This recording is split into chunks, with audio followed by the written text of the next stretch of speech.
તમારા ઘરે પણ લાઇટ બિલ વધારે આવતું હોય તો જલ્દીથી સોલર પેનલ લગાવડાવો અને 25 વર્ષની વોરંટી સાથે 78,000 રૂપિયા સુધીની સબસિડીનો ફાયદો ઉઠાવો. ખુશી ઇલેક્ટ્રિકલ્સ એન્ડ સોલર આ કંપની 2015 થી આ ફિલ્ડમાં છે અને આ લોકો વડોદરા અને વડોદરાની આસપાસ 1200 થી પણ વધારે કસ્ટમર્સને ત્યાં સોલર રૂફટોપ સિસ્ટમનું સક્સેસફુલી ઇન્સ્ટોલેશન કરી ચૂક્યા છે. જો તમે એમની પાસે સોલર પેનલ લગાવડાવો તો સાથે સાથે તમને ઓટોમેટિક પેનલ ક્લિનિંગ સિસ્ટમ પણ ફ્રીમાં ઇન્સ્ટોલ કરી આપવામાં આવશે. અને જો તમારે ત્યાં ઓલરેડી સોલર પેનલ લગાડેલી છે તો પેનલ ક્લિનિંગ સિસ્ટમ તમને વ્યાજબી દરે ઇન્સ્ટોલ કરી આપવામાં આવશે. સોલર પેનલ લગાવડાવવા માટે તમારે જો લોન જોઈતી હોય તો એ પણ સરળ હપ્તે અને 8 થી 9% વ્યાજ દર પર ઉપલબ્ધ છે. તમારી કોઈ પણ ઇન્ક્વાયરી માટે તમે આપેલા નંબર પર કોલ કરી શકો છો.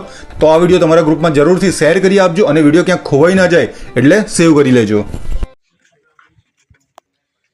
આ જે 5 ગામનો પ્રશ્ન છે, છેલ્લા 7 વર્ષથી રેલવે ટ્રેક આવ્યો ત્યારથી પાણીના નિકાલના રસ્તા ન આપવાથી 100 એકરથી વધારે જમીન ડૂબમાં જાય છે. અને દુઃખની વાત એ છે કે ખેડૂતો દર વર્ષે પાકનું વાવેતર કરે છે, કપાસ થોડો મોટો થાય, ખાતર પાણી આપે અને પછી પાછું ડૂબી જાય એટલે એ ઉપરથી બીજો લોસ જાય છે. એટલે ખેડૂતો બંને બાજુનો માર પડે છે, ન ખેતરમાં પાકે છે અને પોતાની મહેનતનું પણ ફળ એને મળતું નથી. અને આ અમે જોયું, આજે બધા ચાલતા અમે આવ્યા 5 કિલોમીટર, તો અમને ખબર આ તો રસ્તા આપી દે 7-8 જગ્યાએ પાણીના નિકાલના, તો પ્રશ્ન બહુ સહેલો છે. આ કંઈ અઘરી વાત નથી, બહુ મોટું બજેટની જરૂર નથી, બહુ મોટા એન્જિનિયરની જરૂર નથી. આ રસ્તો પાણીનો નિકાલ અમે અપેક્ષા એવું રાખીએ છીએ કે આવતા 4 મહિનામાં આ પાણીના રસ્તાનો નિકાલ એ કરે લોકો. અમે અત્યારે પશ્ચિમ ડિવિઝનમાં વડોદરા અરજી આપીશું અને ખેડૂતોને સાથે જવાના અને કહીશું કે આ રસ્તો આનો તમે નિકાલ કરો. જો નિકાલ ન કરે તો પછી અમારે આવતા ચોમાસે તો જમીન ડૂબવા નથી દેવી, એ પાક્કું છે. આવતા ચોમાસે કોઈ પણ રીતે આ અમારી જમીનમાં પાણી ન ડૂબે એટલું જ અમે ઈચ્છીએ છીએ. સાંદરોલીથી કોયારી છે, અટ્ટેશ્વર છે, ગભાણાથી અમે આવ્યા છે ચાલતા ચાલતા રેલવે ટ્રેક પર. આજુબાજુ એટલું બધું પાણી ભરાયેલું છે. તંત્ર એટલે આટલા 7 વર્ષ આ લોકોએ એવું કીધું કે અમે કલેક્ટરને રજૂઆત કરી, રેલવેને રજૂઆત કરી છે, તો એ અત્યાર સુધી કોઈ પ્રશ્ન હલ થયો નથી. પાણી અમે ચાલતા ચાલતા આવતા જોયું એટલું બધું પાણી આજુબાજુ ભરાયેલું છે. ગરનારા નથી બનાવ્યું, નારા નથી બનાવ્યા, એટલું બધું નુકસાન છે ખેડૂતોને, કોઈ સાંભળવા તૈયાર નથી. એટલા માટે અમે આજે જોવા માટે નીકળ્યા હતા રસ્તા પર ને એમને બધાને બોલાવ્યા છે, તંત્રને બોલાવ્યું છે. હવે આવે એમની જોડે વાત કરીએ છીએ અમે, એ લોકો શું જવાબ આપે છે. પછી અમે જોઈએ કે શું થાય. આ વર્ષે તો હજુ આવતા વર્ષના જો ચોમાસું ચાલુ થાય ત્યાં સુધી આ જો નિકાલ નહીં થાય તો અમે અમારી રીતે ઉંદલ આંદોલન કરીશું. ચલાવી દેવાનું. મારું નામ ગોપાલભાઈ મગનભાઈ તડવી, ગરડેશ્વર વિલાડી ફળિયા. હું 8 એકર ને 32 ગુંઠાનો ખેડૂત છું. મારું એક ખેતર 4 એકર ને 35 ગુંઠા રેલવેની નીચે એક પર આવેલું છે. મને 7 વર્ષથી દિવાળી સુધી ગુઠણ 3 ફૂટ પાણી ભરાઈ રહે છે, એનો કોઈ નિકાલ થતો નથી.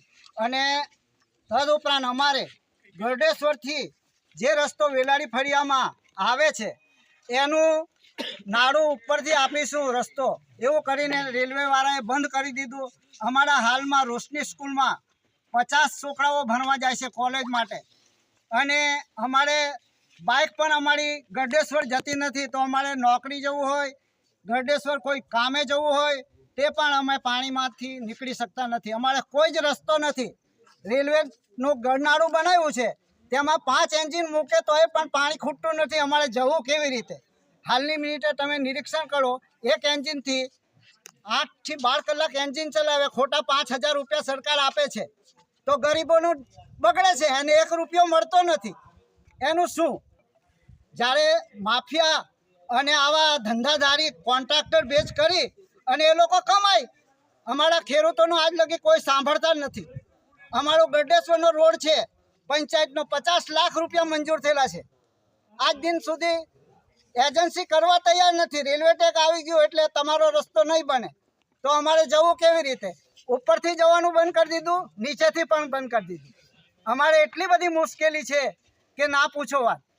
અમે બધે જ રજૂઆત કરી, ટીડીઓ સાહેબને રજૂઆત કરી, અમારા સાંસદ મનસુખ વસાવાને પણ અમે રજૂઆત કરી રૂબરૂ. પણ અમારા રસ્તાનું એક બીજો મુદ્દો પણ છે, જે અમારો ગરડેશ્વરથી કોયારી થઈને વેલાડી રસ્તો આવે છે, એમાં પંચાયતે મામલેદાર ઓફિસ બનાવી દીધી.